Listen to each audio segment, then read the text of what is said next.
What's up, everyone? Welcome back to the channel and welcome to my review of WWE Backlash 2006. We're back on the review train.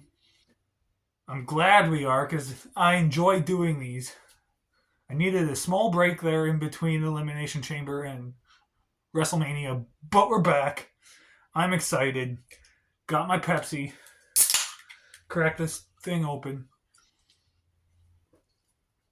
Backlash 2006. Got my pen. I've got the clipboard. Let's do this. Backlash 2006 happened on April 30th, 2006 at the Rupp Arena in Lexington, Kentucky with 14,000 people in attendance. So, I grew up watching this pay-per-view quite a bit. For a little while, I had a couple years stretch there where I had my cable TV turned off. So I couldn't watch SmackDown or Raw. I didn't know what YouTube was. So I couldn't watch any wrestling at all except for the 10 to 15 DVDs that I owned. One of which was Backlash 2006. In fact, it's sitting right here. And yeah, so the 10 to 15 DVDs I had were like the only wrestling I was able to watch for about a 3 or 4 year stretch. And so I had seen this pay per view a ton of times. Probably, I'd say a good 10 times within that 3 or 4 years. Along with WrestleMania 22, WrestleMania 24, Great American Bash 2007, even though that show's not that great. And a couple others. Judgment Day 2005, Armageddon 2006, which 24/7 reviewed, so go check that out. But yeah, just a bunch of them. So this was one that I kind of grew up watching. Now, my thoughts on it have changed a lot since childhood because I haven't seen this pay per view full in its entirety in over a decade. I remember as a kid enjoying it quite a bit, but now as an adult, I think of wrestling differently, so it's different. But let's get into this. The opening match, we had Carlito versus Chris Masters. This is strange because at WrestleMania 22, which happened only like 3 or 4 weeks before this, we had Carlito and Chris Masters on the same team against Kane and the Big Show for the tag team titles. Well, later on in the show, Kane and Big Show fight each other as well. So how one Mania match disbanded into two, I don't know, because for these reviews, I don't always watch the highlights from like Raw and SmackDown and the build up. I should start doing that because it might make the pay-per-views, or it might make these reviews better. But anyway,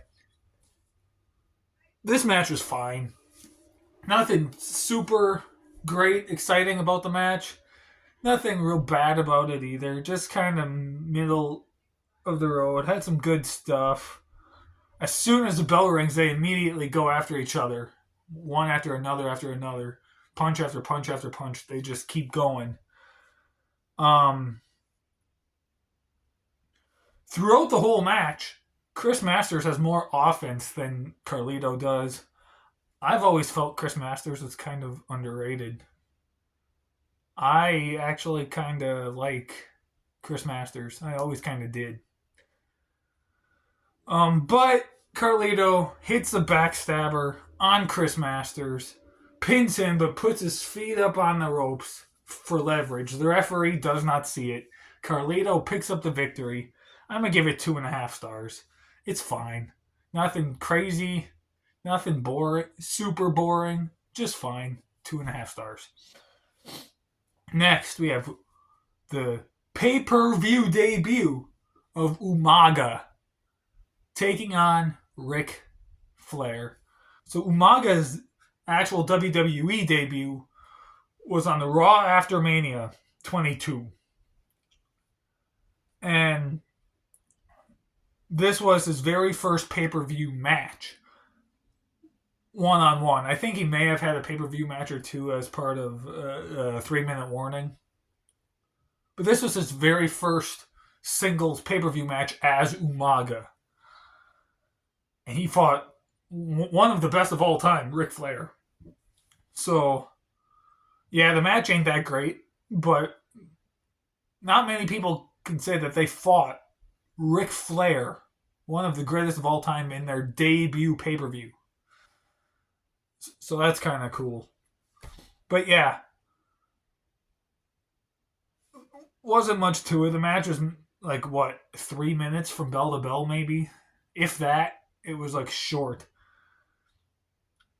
Umaga won. I gave it 1.5 stars. Like, not the worst match on the card,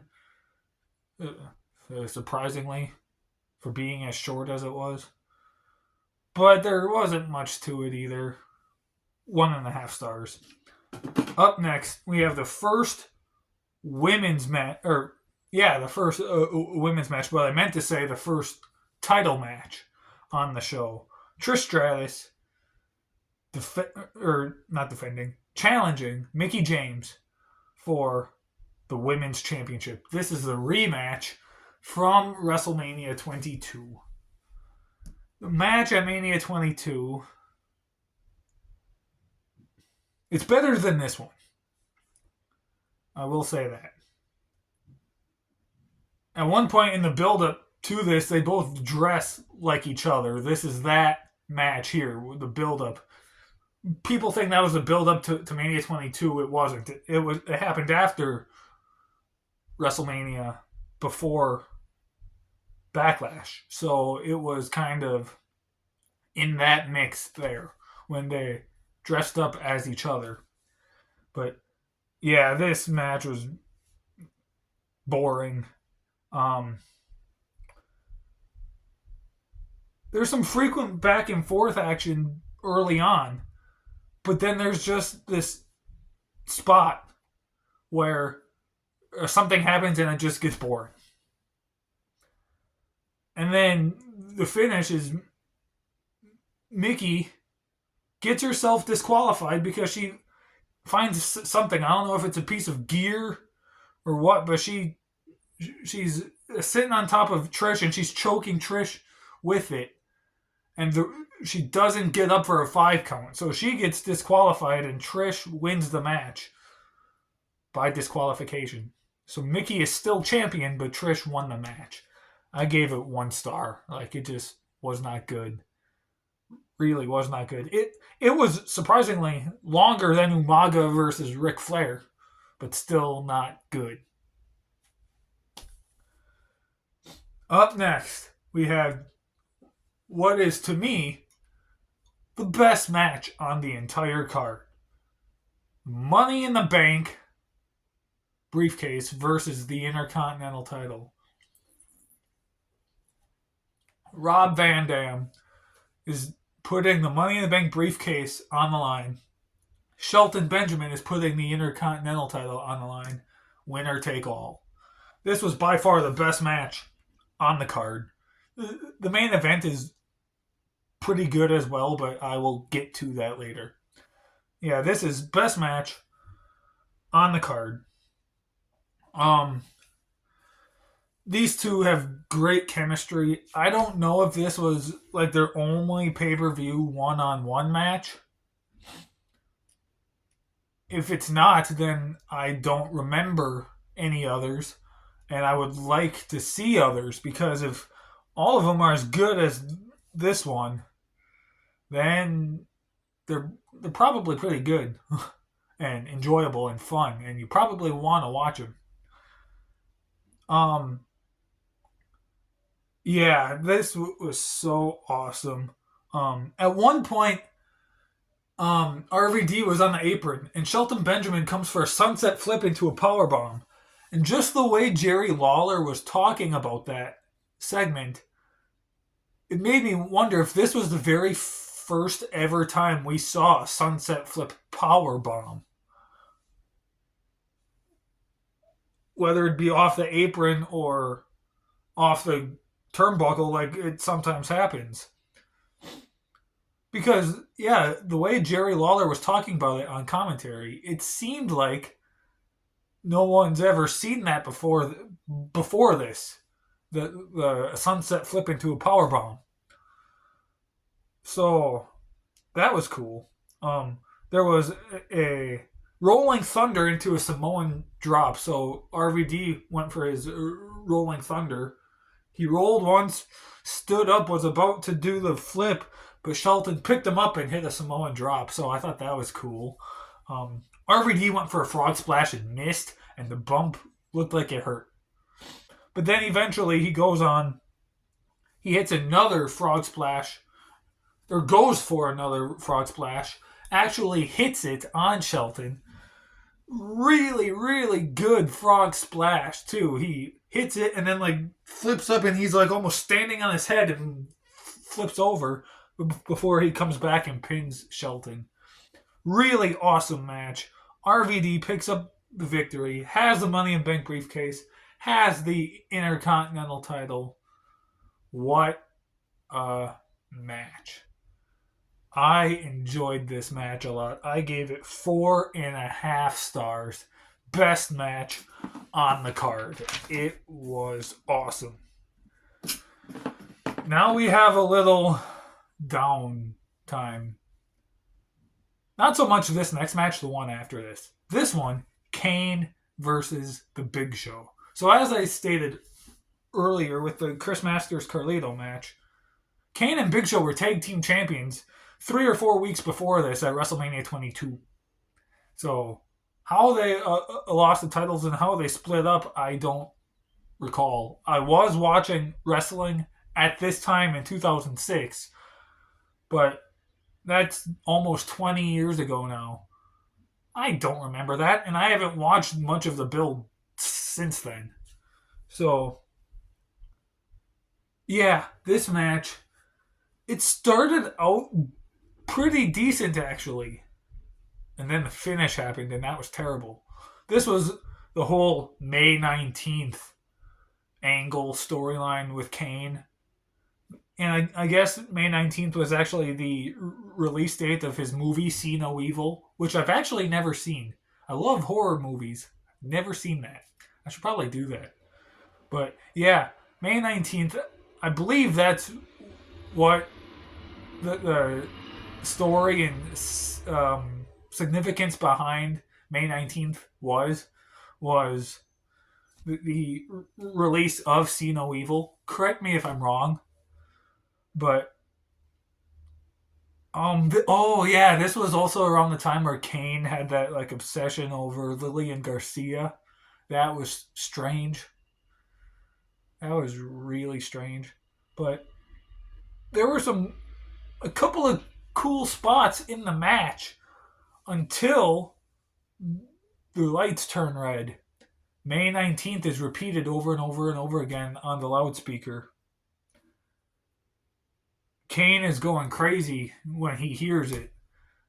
Big Show then comes in, whacks Kane over the head with a chair. Lights go back to normal. Voices are done, and Big Show just walks off.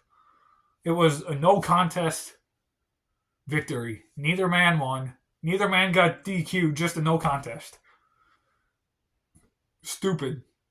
I gave it 1.5 stars. If there was an actual finish and they didn't do the red lights, chances are I could have given it maybe like 3 stars, because up until the red light segment, I was enjoying the match quite a bit. It was awesome.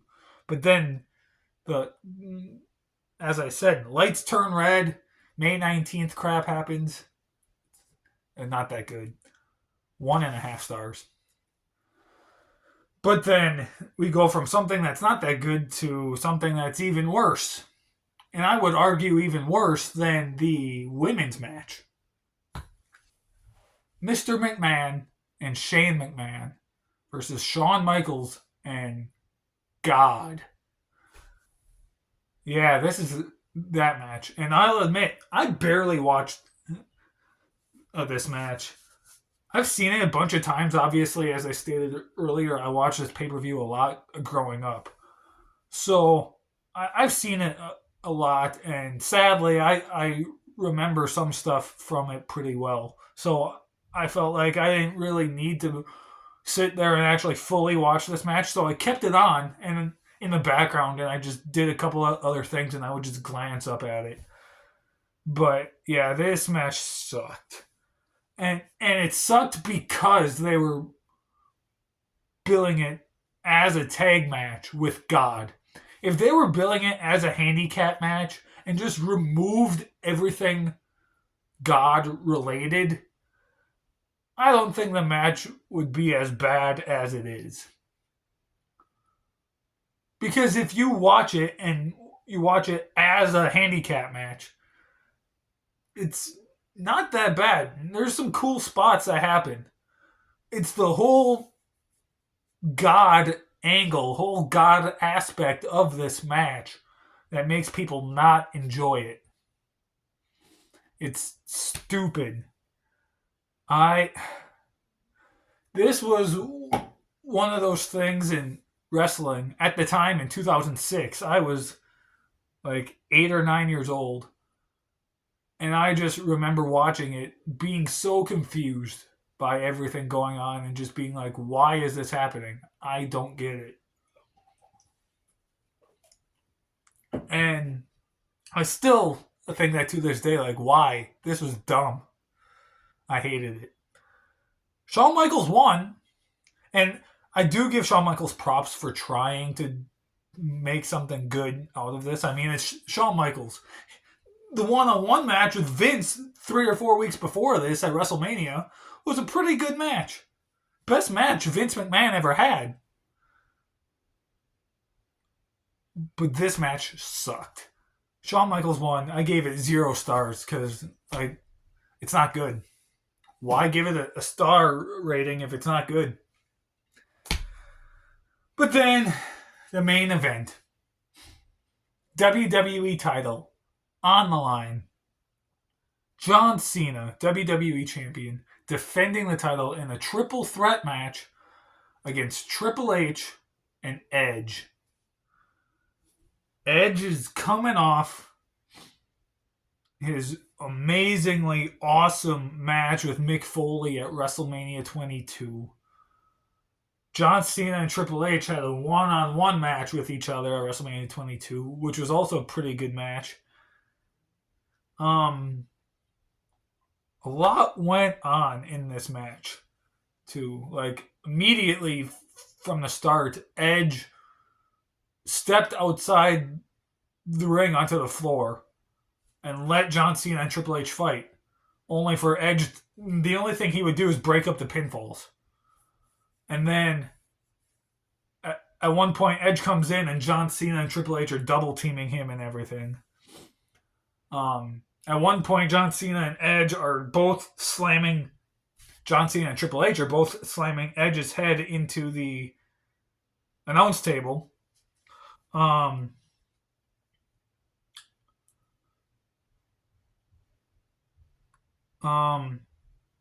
Cena attempts to AA both men at the same time. He picks them both up. Edge gets down and spears John Cena.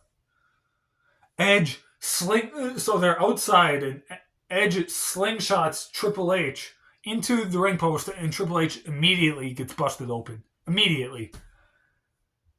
There's an Impaler DDT on the Spanish announce table. Poor Spanish announce table. Always the Spanish announce table. But yeah, so much happening here. There's a ref bump. Lita comes in, gets involved, tries to hit Triple H with a chair, but Triple H sees it and gives Lita a spine buster. And then the finish. Edge is out on the floor somewhere. Triple H tries to go for a pedigree on Cena. Cena reverses it, rolls up Triple H, 1, 2, 3. Cena wins with a roll-up.